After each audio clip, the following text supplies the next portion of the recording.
The thoughts, views, and comments expressed by the hosts, guests, and callers on Beyond the Headlines are not necessarily those of management, ownership, or production unit of the Verizon Media Group. Beyond the Headlines is a production of ILTV Studios and cannot be reproduced or represented in part or entirety without express written permission of the Verizon Media Group. Beyond the Headlines is the intellectual property of the Verizon Media Group. Copyright 2021.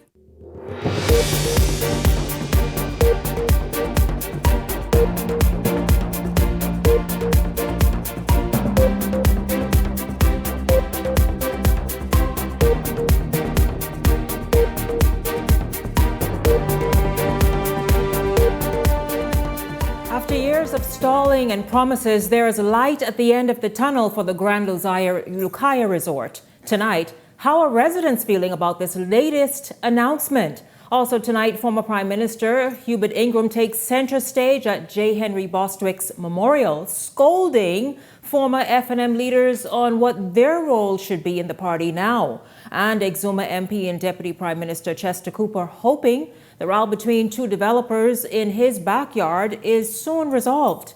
But here's a question. Is there not more the government can do? This is Beyond the Headlines. Good evening. I'm Shanique Miller. It's great to have you along this evening.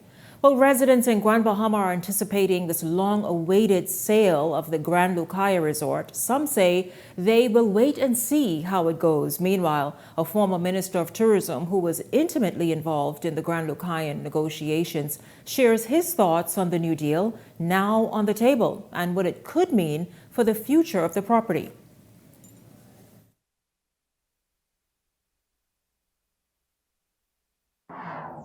Concerned that while they do have some hotel properties, it's not a significant amount. So I'm hoping that they are ready for the type of investment that this would require. And also, investing and working in the Caribbean is a little bit more difficult than the United States. According to CW's website, the company has investments in 9 U.S. states, including New York, Nevada, and Washington, D.C., as well as property holdings in Canada. In relation to the Grand Lucaya deal, Eyewitness News business desk previously reported that CW secured an extension on its purchase option until May 15th, after the original option expired on April 1st. The company is reportedly seeking a significant reduction from the previously agreed $150 million purchase price. To see the details of the deal, how much is being invested, over what period it's being invested, how is that property going to be transformed into an economically impactful property for the people of Grand Bahama. The Davis administration has largely remained tight-lipped on the matter. Who could forget in 2022, a $100 million deal with Electra America Hospitality Group collapsed. Since then, Tourism Minister Chester Cooper has openly stated he won't comment further until, quote, money is in the bank. But just this past February, Prime Minister Davis said his administration was seeking to shop both the resort and the airport as a package deal, calling the plan big and stressing that they had to get it right. Diagolo told us that he hopes that the negotiations for the airport remains a part of the conversation. You have to involve airlift. So any investor in that project is probably speaking to the government. What are you going to do about that airport? What are you going to do to assist us in marketing the island of Grand Bahama and this new destination? Grand Bahama's economy has been a central promise of this administration, and like many, the former tourism minister says he hopes for a positive outcome. Somewhat skeptical. This is the third project that's being presented to them.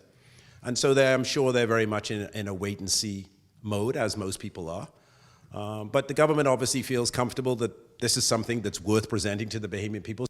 Now, Janelle, we know many people are very hopeful that this deal does go through and that everything that is set to be launched and revealed later this week really goes as planned. We are going to discuss now with some Grand Bahama businessmen who are going to give us an idea of how the business community is responding to it, as well as everyday residents. Welcome to Beyond the Headlines, businessmen Darren Cooper and Lorenzo McKinsey. Good evening to both of you. Welcome to Beyond the Headlines. It's great to have you here.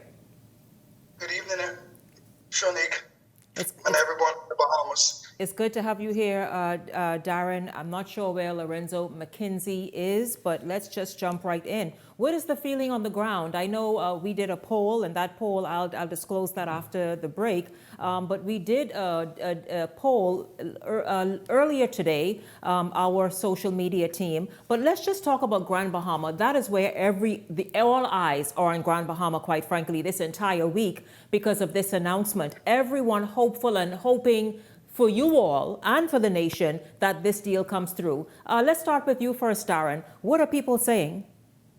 Good afternoon, Shanique. Good afternoon to your viewers to the Bahamas. Many persons, I've had the opportunity between Friday, Saturday, Sunday, today, to hear from persons of the Freeport Business Association of their views and their concerns. One, they are indeed excited to hear of a heads of agreement being signed. We are still questioning what is the deal behind the fact that the airport is still not yet an announcement to that. And so we are eager to hear what the deal would be for the hotel, if it will go with the airport, because we understand that, in order for this property to really flourish and to be the success that we're expecting it to be, we know that we need to have a more functioning and setup of an airport. Mm-hmm. And so that is still unclear, but we are optimistic and we are hopeful for the outcome. We want to, of course, like many of us, we're not just going to be excited and toot the horns of the government who works for us and saying good job. We want to see the details in the agreement. What did we lose? Did we get the $100 million? Did we lose? Did we go down? What are we giving up to be able to facilitate the deal? And so those are questions that we have. And those are questions that are being, cast on by many other business owners. But again, the excitement is in the air in terms of the signing of the heads of agreement. Yes. It's not that we've not seen it before. We've seen the signing of a heads of agreement. That doesn't mean that this construction starts tomorrow. Mm-hmm. It is still some more things that has to be done. And of course, when we look at it, the time frame of being able to get it functioning so that our straw vendors, our taxi drivers, those are in the tourism industry will really benefit and feel the brunt of it, so that the trickle down of the funding or the money that is brought to the shores of Grand Bahama can continue to be felt by all. Right now, we're looking at contractors and those in the construction industry, demo industry, mm-hmm. really would benefit.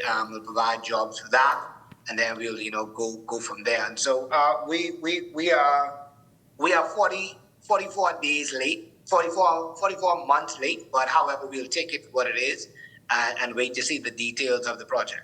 Of course, we all await the details, but you mentioned something key. You mentioned getting monies in the hands of people, particularly those who will benefit almost immediately, the construction industry. And then for those who stand to benefit as well, you mentioned those in the tourism industry, direct and indirect. So let's talk with you, Lorenzo McKinsey. You are a business owner in the tourism industry. In fact, you're a spokesperson in the Lucaya Straw Market area. Am I saying it correctly? The Lucaya Straw Market?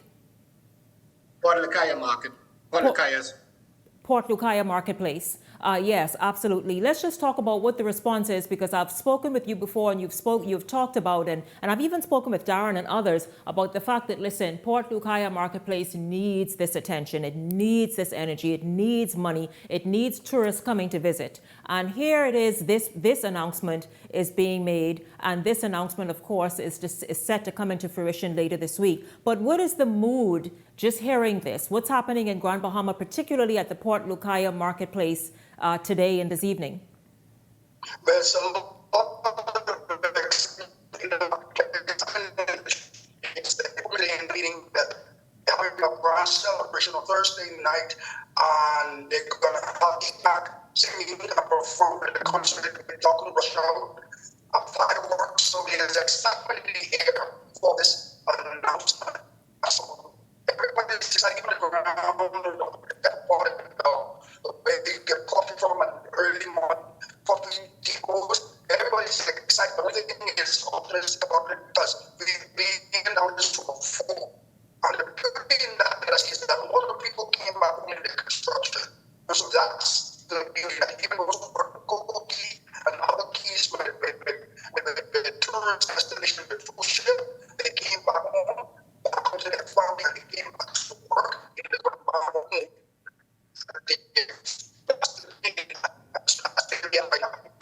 Lorenzo, you were kind of cutting in and out, but what I was able to understand, you were saying that there's also a happiness and excitement because people are coming back home to work. Is that what you're saying?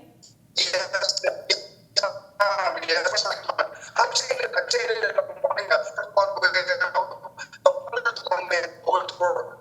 I'm men who are unemployed. Now taking care of their family. I'm men who are on different such as alcohol. Lorenzo, maybe if you can go out of the Zoom and come back in, I will continue with Darren. Darren, there's a lot. So go back out of the Zoom and come back in, Lorenzo. Let's see if your connection is better. Darren, a lot has been said. We heard even in the report a minute ago with Laurencia, and you mentioned it. This has to come with a lot.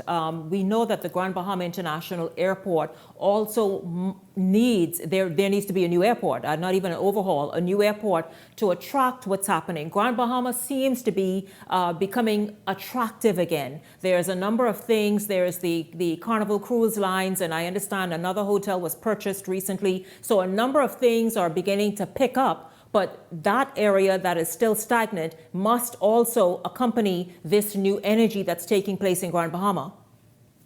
Shanique, of course, we have quite a bit of projects that have been groundbreaking.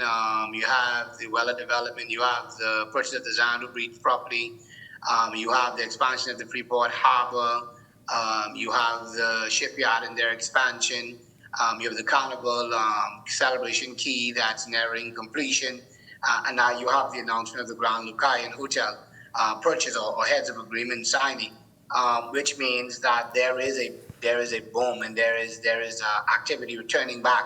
But of course, we cannot do it with the airlift. First of all, the airlift that we have that's available, we need new airlifts or more airlifts brought to the island. But again, we have to be able to be able to house these airlifts. We have to be able to house these companies or these airlines who want to be able to bring in. And so, while we're excited about the heads of agreement for the Alukaya property, we have to also take into consideration that the international airport needs to have a home of its own, or a new facility to be able to furnish and to properly cater to the all of these developments. We're seeing limited flights even now for the industrial companies that are demanding more flights and bringing in more workers to facilitate what they're doing, and they don't have sufficient airlift. And so we have we have Western Air, Bahamas Air, American and Silver, and they don't have adequate flights to be able to accommodate. Yeah, because even the demand is increasing. Yes, it is increasing. Just the recent holiday, you couldn't get a flight out to the U.S. From out of Grand Bahama because everything was sold. Mm-hmm. Everything was already booked and ready to go. And so, we need more options. We need better options. And so the international airport is, we are hopeful that on Thursday, at the heads of agreement, that the nation chief would find the time and to have the interview, have a press conference really to answer a lot of the questions that continue to be unanswered. A lot of questions that are sitting there that we're still unclear with. And so, the Grand Bahamian community wants to know, not just business owners, not just those of us that are in business, but the day-to-day. Shanique, I can tell you that I'm seeing the return of residents of Grand Bahama who are homeowners. That's good, because speaking with you and even the gentleman there, and quite a number of others over the years, many people have just up and left and abandoned their homes in search of employment, in search of making a living. And it's good to hear now that you're saying people are returning even back to the homes that they left, shut up and I guess boarded up a while back. Yes, a lot. I no later than last week, I've had 5 persons that I know very well call and say, "Hey, I'm looking for a rental for a few days." And my question to them was, "How long are you home for?" "Oh, I'm home now. I was employed by XYZ, so I'm now back home." The offer was even better than what I was getting where I was to another family. This is what I'm hearing as well. So a lot of residents are returning home, and they're excited to return home. And so we do hope that their return would be permanent, that their return would also speak to the fact that there's things that's happening. Right. But Let's talk about things that's happening, Darren, because we spoke with Lorenzo, who is directly in the line of tourism. Your businesses are something sort of secondary in terms of the tourism. You're not on the front line. But how overall, just the sale of this Grand Lucaya resort going through and actually happening, will it impact the economy and the island of Grand Bahama? Without any question, we know that the sale and the redevelopment and redesign of that property will indeed bring attraction to the island. It will bring new visitors, and not only same day passes, but it will also bring stopover visitors that they will spend put some heads in beds. We're not questioning that. The only thing that I have, Shanique, is or concern is that the deal behind it. How will it benefit Grand Bahamians? Will it only benefit Grand Bahamians by employment, or it'll create other opportunities, spin-off opportunities, absolutely. That will be able to bring Grand Bahamians on property, yeah, to be able to be a subcontractor or a private operator for something of the sort. Don't know the details. Yeah. And so for us, we want to be able to get a hold of the details and to understand how outside of employment, because ain't all of us looking for employment. Not everybody looking for a job. Some of us looking for opportunities. Absolutely. And so how will it benefit the Grand Bahamian business community? And of course, how will it also play? Because whilst we are celebrating the heads of agreement, we have to also take into consideration that there's a Port Lucaya marketplace. Will this be a one-stop shop property? Will this be an all-inclusive property? Will this be a property that will be friendly on the outside? These are concerns. I mean, whilst tourists being in the area may frequent and flock over to the other side, but again, those are some of the things that we want to be able to understand. The straw market in Port Lucaya continues to be a ghost town, and so we are hoping that this property, with whatever it comes with, will be able to bring life back to that particular area. The businesses, the jewelry stores, the perfume stores, the restaurants, the corner bars and those stuff, also too are hoping for the spring off of the sale of this, and how long before they could feel the presence of this hotel brand. What's the timeline to be able to get it open? Are we breaking down the property?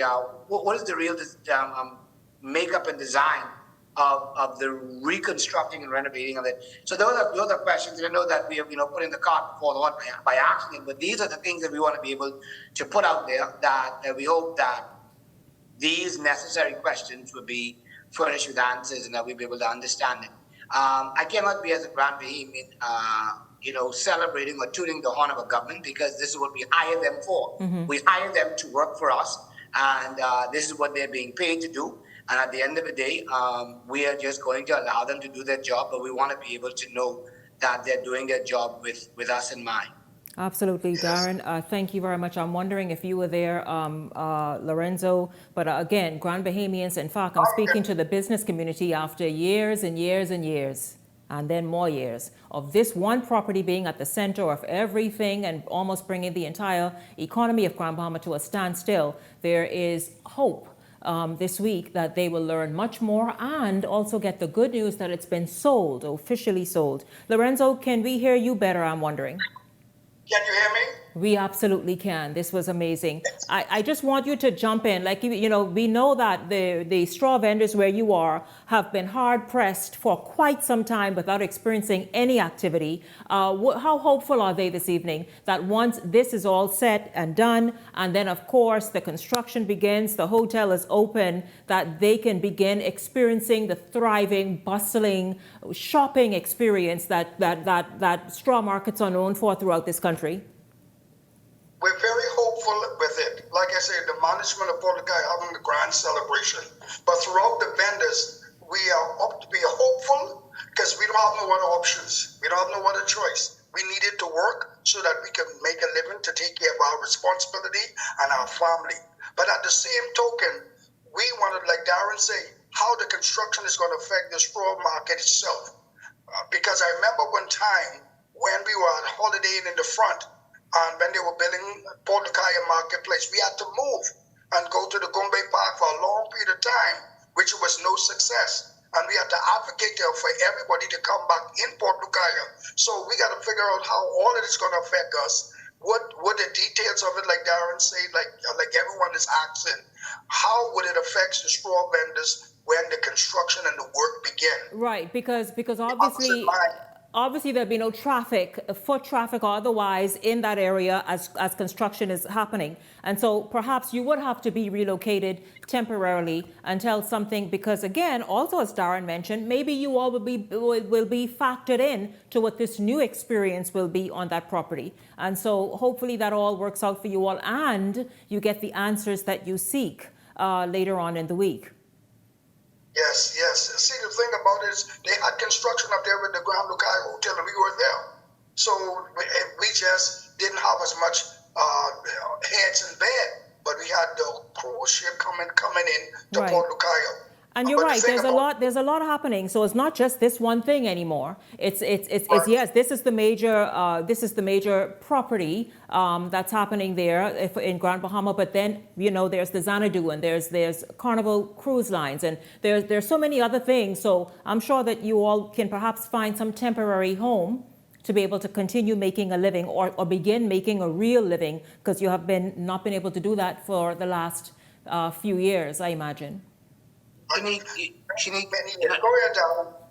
you made a mention, and a lot is happening, but I can tell you from what we and Lorenz and I have experienced, a lot is happening, but a lot of employment and not really opportunities for Grand Bahamians. And so what we are hoping that our government do for us as they continue to work on behalf of Grand Bahamians is to be able to factor in the straw vendors, to factor in the jewelry stores, to factor in the restaurant, the Grand Bahamian local businesses, and not import the Nasuvians and the foreign. Darren, you're right, because I heard a lot of Nasuvians are now looking at Grand Bahama, and a few have ventured in. And so I understand what you're saying. Listen, let this work for Grand Bahamians first. Let Grand Bahamians celebrate, enjoy, and love the fact that their island has once again become the magic city, and then you can welcome in others, huh? That's what you're saying. Correct, Shani. These are the business owners that navigated and weathered the roughest of the storms and gone through the loss in so many revenues and opportunities. And so now we have the opportunity for opportunity to be presented to us. And I would hope that we would be given the consideration to be considered, rather than us bringing in from abroad or from Nassau or from any others. And so we've seen it. We look at Celebration Key, and it's Nassau, quite a bit of Nassau businesses where we could have been given the opportunities to Grand Bahama.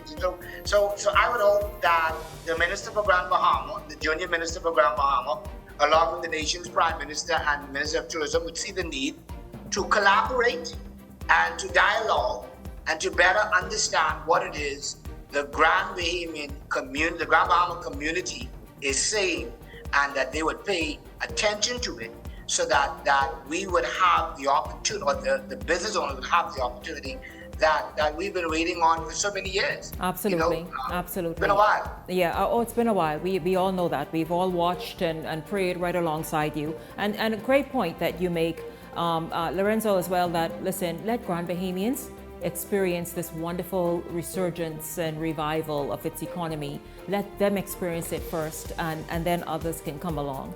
I thank you both very much, Darren Cooper and Lorenzo McKenzie, in Grand Bahama this evening, sharing from the business owner standpoint and perspective of exactly what this sale of the Grand Lucaya Resort means. And so I thank you both very, very much. When we come back, we're going to pick up right there and also talk about some other things today. For example, did you know, and it's a sad moment, but at that moment, some statements were made. This is, of course, the memorial of J. Henry Bostwick, former president of the Senate, former parliamentarian, and attorney. But it is what the former Prime Minister Hubert Ingraham had to say there that's making headlines. We're back right after this.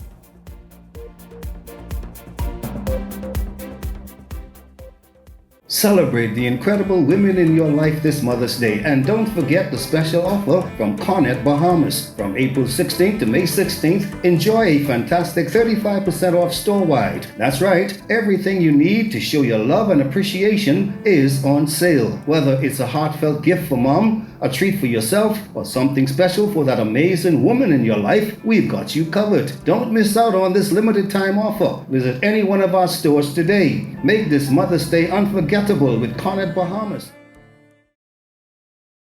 Welcome to Blissful Escapes, where luxury meets affordability. Whether you're seeking relief from aches and pains or simply looking to indulge in some well-deserved pampering, relax and detox in our infrared sauna. Enjoy a soothing Swedish massage or an invigorating exfoliating body scrub. We also provide advanced facial treatments using cutting-edge technology, including hydrofacial, microneedling, and microcurrent therapies, located at the shops of Cable Beach Plaza. Are you ready to take your business to the next level? The Bahamas Institute of Chartered Accountants invites business owners to join us on May 15th at Margaritaville Beach Resort for an exclusive seminar on building a successful business in the small and medium-sized enterprises space. Gain practical strategies, learn from industry professionals, and connect with fellow entrepreneurs. Whether you're launching or scaling, this event is designed to equip you with tools for sustainable growth. Seats are limited, so reserve yours today and invest in the future of your business.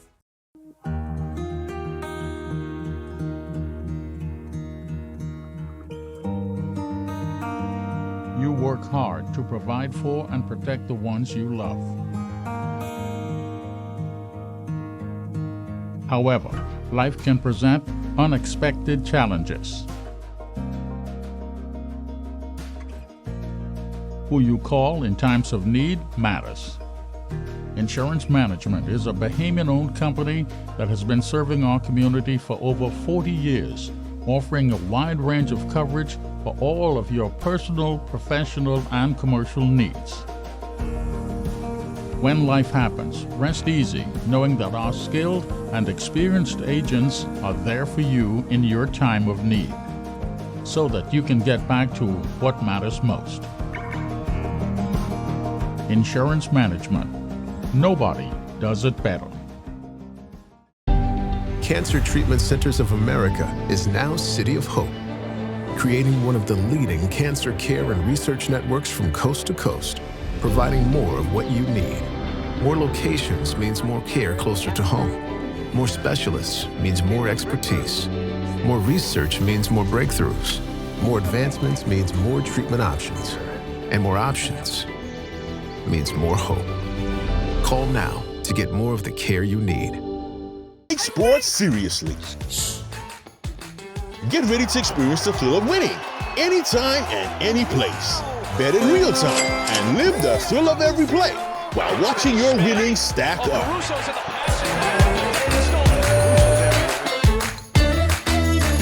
It's your chance to score big with fast payouts and a world-class experience.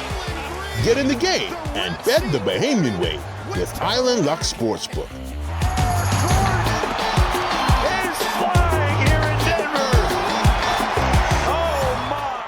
If you enjoy watching Beyond the Headlines, take advantage of our exclusive offers with 4 15-minute interview segments at $1,200 and 20 30-second TV ads at $2,000. Contact 557-0258 or 557-0259 for more information. Go beyond with Beyond the Headlines. This segment of Beyond the Headlines is brought to you by EV Motors. Drive the future with brand new 2024 electric vehicles. EV Motors, powering your journey.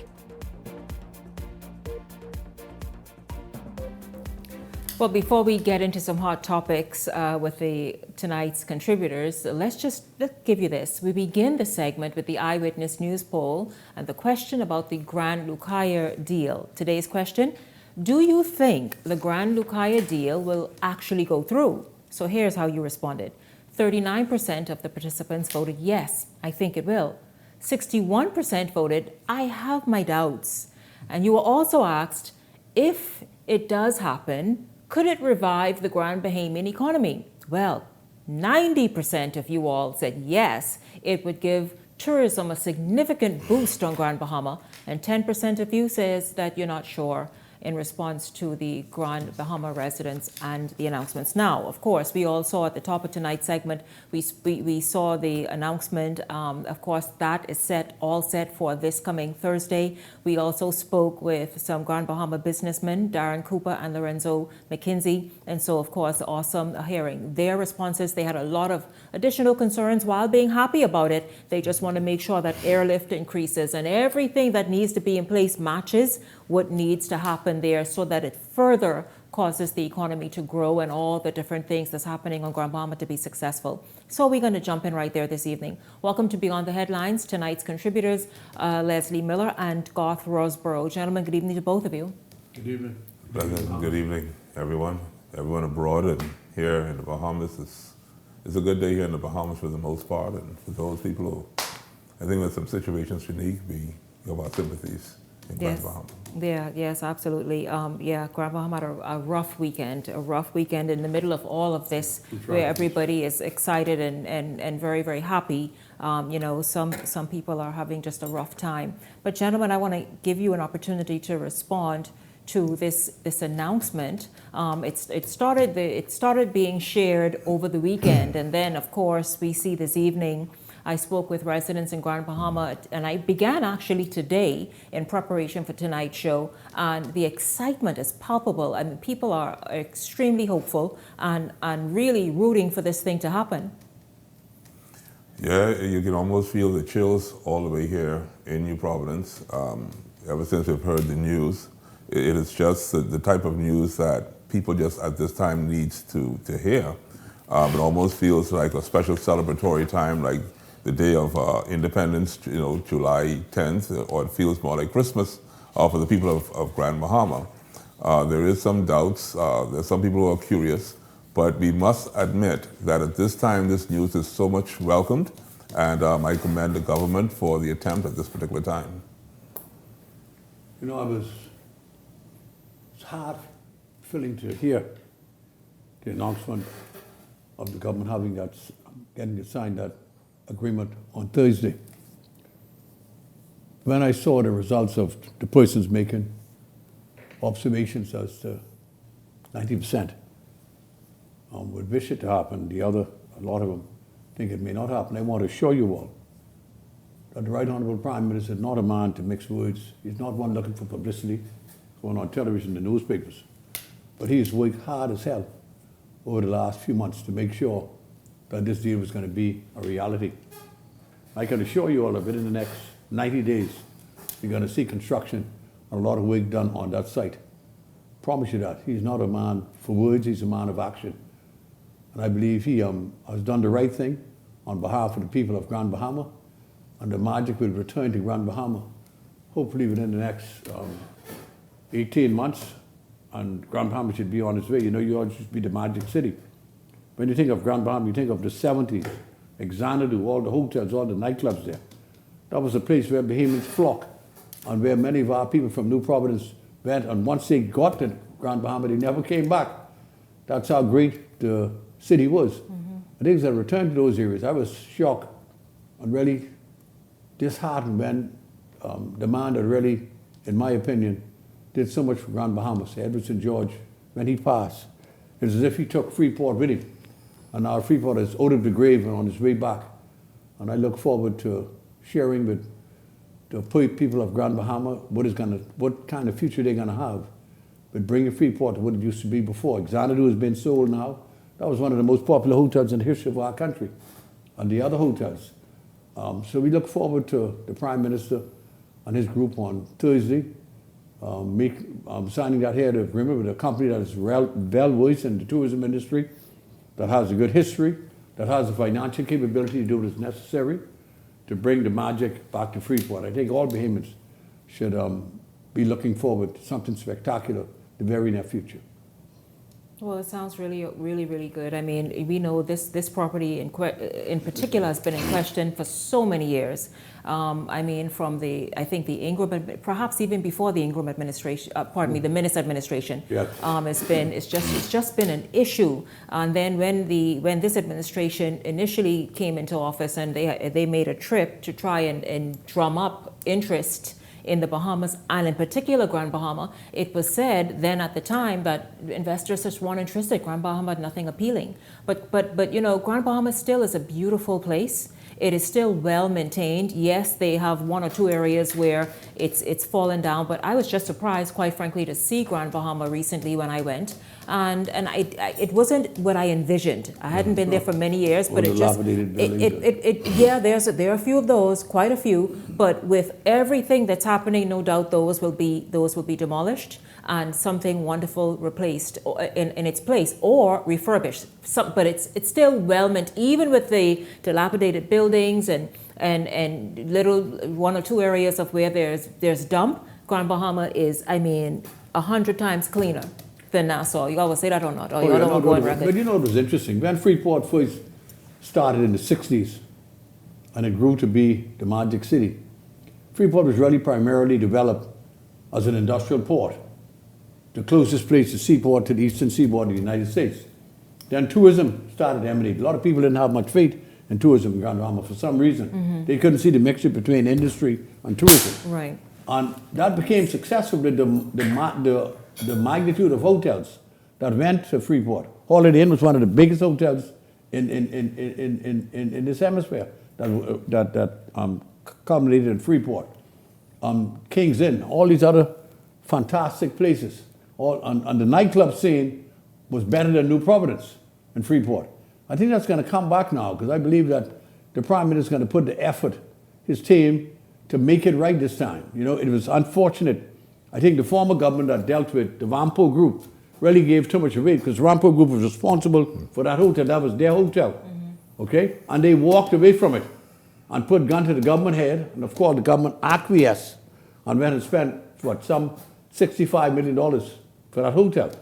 And now it's going to take Mr. Davis and his administration to resurrect that and put in the right parameters to see to it that all the benefits, the majority of benefits that accrue from this heads of agreement will accrue for on behalf of the people of Grand Bahama and Bahamians everywhere. So we look forward to an exciting future for Grand Bahama. Absolutely. We all have been looking forward for it for quite some time now. Meanwhile, gentlemen, former Prime Minister Hubert Ingram did not hold back at J. Henry Bostwick's memorial today. Ingram delivered a blistering message to his successors in the Free National Movement, warning them to straighten up and stay the course as the party heads towards a crucial election. Linton Ritchie Jr. has the story, and then we come back and discuss. With the 2026 general election on the horizon, former Prime Minister Hubert Ingram is issuing a stern message to officials within the Free National Movement, and he didn't wait for a political rally to do it. The remarks came during the memorial service for former Senator John Bostwick, a long-standing pillar of the party. Even amid the weight of grief, Ingram didn't mince words, saying the FNM must focus on revival and avoid getting comfortable with current political trends. People change government every 5 years. It'll happen for you this time. And don't believe that because people are fed up with the PLP that they're just going to vote for you. The comments come just weeks after party leader Michael Pintard announced that former Prime Minister Dr. Hubert Minnis would be offered a senior advisory role within the party, but would not be renominated to run in 2026. But last week, Minnis openly defied that decision, declaring his intention to run again in the constituency of Killarney. Ingram, seemingly backing Pintard, issued a cautionary note, saying those who once led should offer wisdom, not sow division. You have Tommy, you have Brent, you have Minnis, you have Hubert, Ingram, to get advice from time to time. But we'll steer your way. He then reminded party members of a critical lesson from the 1987 election when the FNM had widespread support but failed to secure enough registered voters. Electoral boundary, electoral voters on a list. We go house to house, all over, all kind of people, knocking to one another, but we're not registering any voters. And in one final charge, Ingram made it clear now is not the time for fractures, but for unity and strategic mobilization. Do your homework. It ain't a drop in your lap. We got to be of one accord. to win and to govern on behalf of the people of the Bahamas.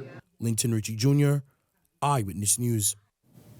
Well, former Prime Minister Ingram wasted no time slapping up. I mean, what is he saying to the FNM, to this FNM, that they're not doing due diligence, that they are not, well, forget the unity part of it, that they're not doing their work, that they're just sitting there saying, you know what, if these people tired of the PLP, if these PLP tired of the PLP enough, then we next in line. Is that basically what he was saying? And they're telling them, dream on? That's all they're doing. They're going to face a down nightmare come election night if they keep it up. I have received much criticism for my encouragement to the Free National Movement in a very positive way that you ought to do as Hubert Alexander Ingram has just mentioned. Now that he has said it, now what say you? We've been saying it to you on Beyond the Headlines, the very same words. We've been encouraging you, we've been praying you, we've been just trying to push you along for the sake of democracy. And now you just heard it from your favorite leader, that you're not making the mark. You're not doing what you're supposed to do. You're not doing your due diligence. You are seemingly waiting for the election to fall in your lap. Now let me give you some good news.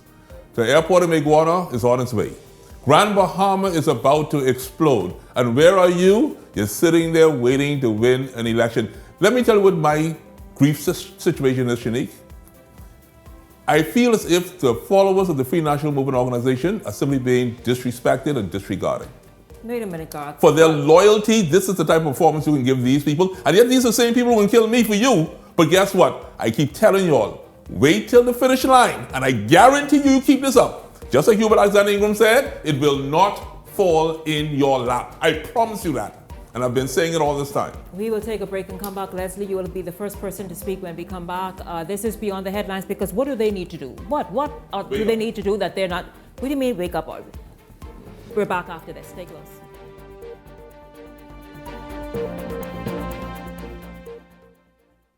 The internet isn't just for surfing. There's a sea of shoppers buying online, and you can connect with them on Tingsy. Tingsy is the SBDC's online storefront built for Bahamians. Take your business to the next level by selling to customers online, both at home and around the world. People want Bahamian things, and if you got things to sell, sell on Tingsy. Find out how you can connect with a sea of buyers by visiting tingsybahamas.com. My name is Omar Ferguson. I've been disabled now from 2009. What inspired me to start my own business? It was the determination to know that I still had something left in me, even though a lot of my independence, my mobility was being restricted. In my disability, it's kind of hard finding the investors or the capital. For example, national insurance. The benefit that we receive, it's a lifeline. And in any business that you're gonna take, it's gonna be a risk. We're not looking for handouts, but we want you to understand that we still need a little special care. This literally gives us a backbone that, hey, we could actually stand someday. This is the business I know it's gonna be a risk. Even going through that process, I'm still dependent on national insurance. Overall, being in the program itself, it's put me in a place where I feel young again. I feel like anything is possible. I would say to others with disabilities, look around your community, just like you guys said in one of the modules. See what is needed in your community and go for it. Don't be afraid, just go for it. For more information about how the SBDC can help your small business to make a big impact, give us a call at 461-7232 or visit sbdcbahamas.com. Need a new car for your business? Well, EV Motors and the Bahamas Development Bank have some news for you. At the Bahamas Development Bank, we are committed to promoting Bahamian businesses and entrepreneurs. With our green lending program, businesses are able to access up to 100% financing to purchase electric vehicles for commercial and fleet use. We are so excited to partner with EV Motors for this initiative to encourage and empower business owners to drive green. If you haven't visited our dealership on Tonic Williams Starling Highway as yet, we have a wide variety of brand new EVs from some of your favorite brands like Toyota, BYD, and Mercedes-Benz. As the official distributor of Kerry Commercial Vehicles, we offer a selection of high-performance commercial EVs. Currently, you can purchase the Kerry Cargo Van and the Kerry Elephant Truck, and soon flatbeds and box trucks for all your business needs. To access up to 100% financing to purchase an EV for your business, you will need to provide us with a few documents: the business plan or executive summary, business license, historical financials, relevant KYC documents, and the vehicle and insurance quote. With an interest rate of 6.75% and a repayment period of up to 8 years, you don't want to miss this fantastic opportunity. To apply, visit our website today at bahamasdevelopmentbank.com or give us a call at 702-5700. So you want a space. But not just any space. You need something with a little more potential. So how about 1,000 square feet of room to play with? Superb audio and video production capability, digital LED wall, full lighting grid, and about 124 seats to accommodate a full studio audience with so many other features. Make us your home for your next concert, conference, and so much more. Honestly, the possibilities are endless. Here at ILTV Studios, we'd love to bring your next event to life. So what do you say? Do you want our space?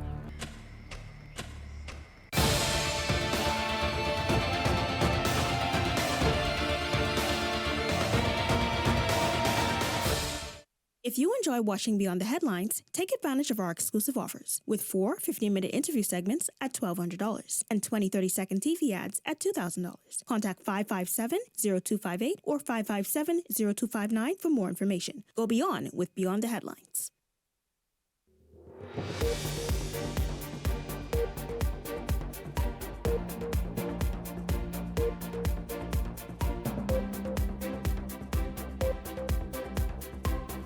Welcome back to Beyond the Headlines. We're continuing, of course, with former Prime Minister Hubert Ingram's comments, basically scolding F&M leadership to the present, get it together. Get it together if you think you're going to be successful at the polls. And to former leadership, listen, be there as a sort of a support system and to lend advice and expertise. Leslie, your thoughts on what he had to say in particular as we are really in a political season and about to really officially enter it?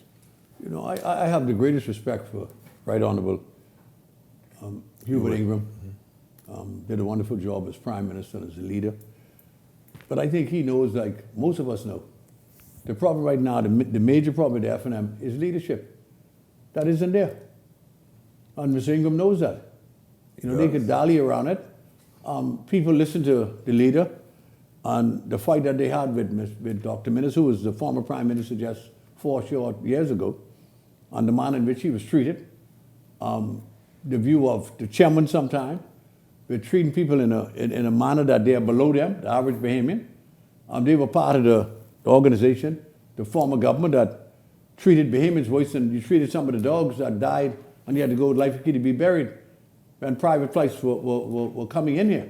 The situation with feeding Bahamians of color and what have you. That was done so by 2 persons of a different color, and nothing was done about it. No one heard about how the money was spent when we had these small organizations that feed Bahamians on a weekly basis was left out of the scenario. You know, and people are still hiding with what happened in Abaco, those deaths that took place. When many families now are still wondering what happened to their cousin or their father or the sister and brother. A lot of them went to sea. A lot of them was never identified, that buried. And the pain is still there. But nobody has seen yet the program of the leadership. So what they're going to do, except the minute you make a statement, then they come out with a counter statement. For example, the situation with the fire trucks. Yes. Now all of a sudden. Well, don't jump ahead of me, Leslie. Let's stay on topic. Quickly wrap this up because I'm going there. Pintard might say, while he may have been a cabinet minister in that administration, he was not the leader to make those decisions that you were referring to. Yeah, he will say that. But what I would Cabinet also, is what I would want to add collective to, responsibility. what I would want to add to what Mr. Miller is saying though is this: what the FNM has to understand, there are 5 of them presently sitting in the House of Assembly, not 39. The sooner they name their candidates, or the sooner that people will have the confidence to go into a constituency and spread the message of the free national movement. You'll have more warriors to fight for you. But as long as people are held in the balance, as I was once held in the balance, there's no way you're going to give your 100%. There's no way. You're going to hold back. You're going to hold back your resources. You're going to hold back your finances. Your family's going to look at you with one eye and say, I don't know if you're going to make it or not. And so you don't have a very strong free national movement. We have about a year to go with 5 people. You got to get that together. Hubert Alexander Ingram sees that. It's a flaw. It has to be corrected. I mean, do you really think that the average ordinary Bahamian would choose Pintard over Brave Davis? It ain't gonna happen. Because they know that Mr. Davis has love in his heart for them, and he has shown the economy just increase. 3.4%. 3.4%. The country is creating jobs and opportunities for all Bahamians. He's the easiest guy to get to. This other fellow is a loaf. He believes he's above and beyond the average Bahamian. And people don't feel him. You know, like the women when you go door to door, they could feel you. Nobody even mentioned his name as you go door to door.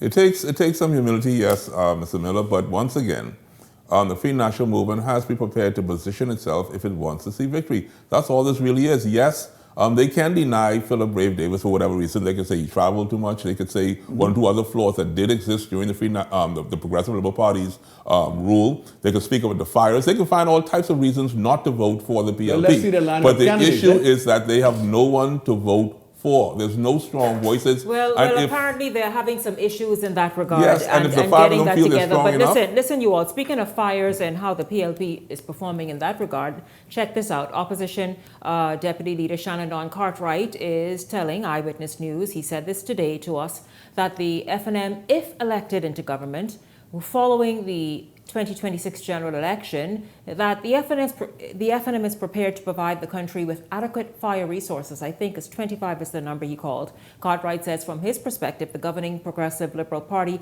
lacks the framework to provide necessary fire equipment for firefighters to work to do their best abilities. We have a government, quite frankly, that the Bahamian people continues to see that are not prioritizing the needs of the Bahamian people. And the needs of the Fire Services Department is essential to providing security and safety for the Bahamian people. A government that has spent $220 million on consultants. You look at the debacle with the Burke deal, $1 million of taxpayers' money went out the window because the government was not diligent. You look at the $183 million unjustifiably spent on roadworks in Grand Bahama. So the Bahamian people, they look at these issues and they say to themselves, why is it that in 2025 there is only 3 fire trucks operational in New Providence and a total of 5 fire trucks throughout the Commonwealth of the Bahamas? Through the leader of the opposition and the rest of our parliamentary colleagues, that we believe that there should be a standalone fire department.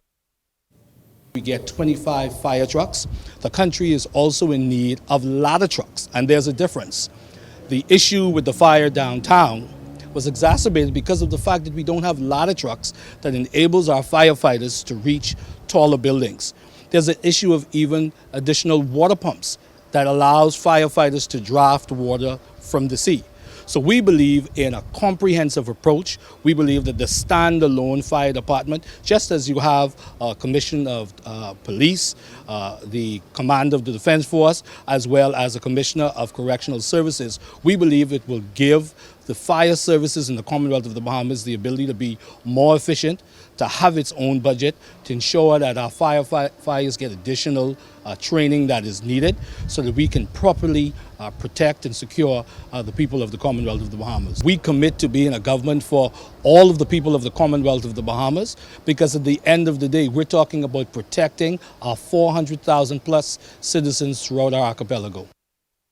Well, of course, that was Deputy Leader in the Free National Movement, Shannon Don Cartwright, saying, listen, what they will do with the pledge of about $10 million to get fire services right. Gentlemen, your thoughts?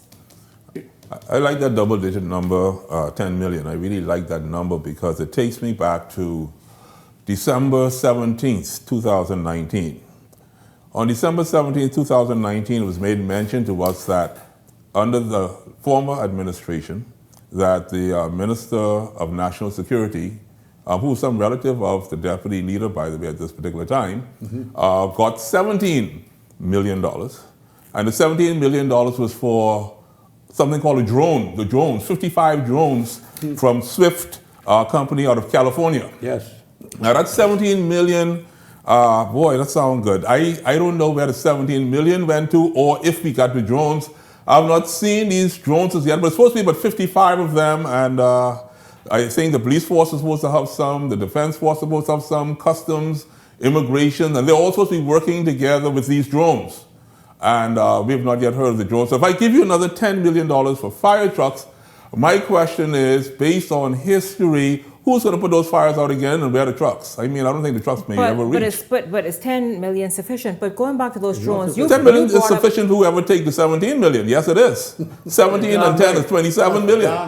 My God, thank you, Jesus. If you want to give me that money again, if you're fool enough to give me another 10 million, I can take that. Yeah. Oh, I take that today. You actually brought up something that many people did not remember. When you referred to that drone situation, it really is a question of where are the drones? Yeah, where are they? Yeah. Whatever happened to that program? What is interesting, the deputy leader also said that $183 million was spent. You know, you shouldn't lie to the Bahamian people. The Right Honorable Prime Minister, Philip Davis, canceled, and there was contract, they were proposed work to be done. He put that on hold. That's the first thing. And as far as spending $10 million on new fire engines, it was just less than 4 short years ago that you all had an opportunity to do so, but you never upgraded the fleet of fire engines in no area of the Bahamas. Now you want to spend $20 million. Do you know what a fire engine costs? A fire engine that goes about New York, and we said on this show over and over, what if a fire was to occur on Paradise Island at Atlantis? What if one to occur out west at Bahama? Do we have the facility, do we have the wherewithal to combat those fires? We don't. They were there when you were there, you know. They just built in the last 3.5 years, you know.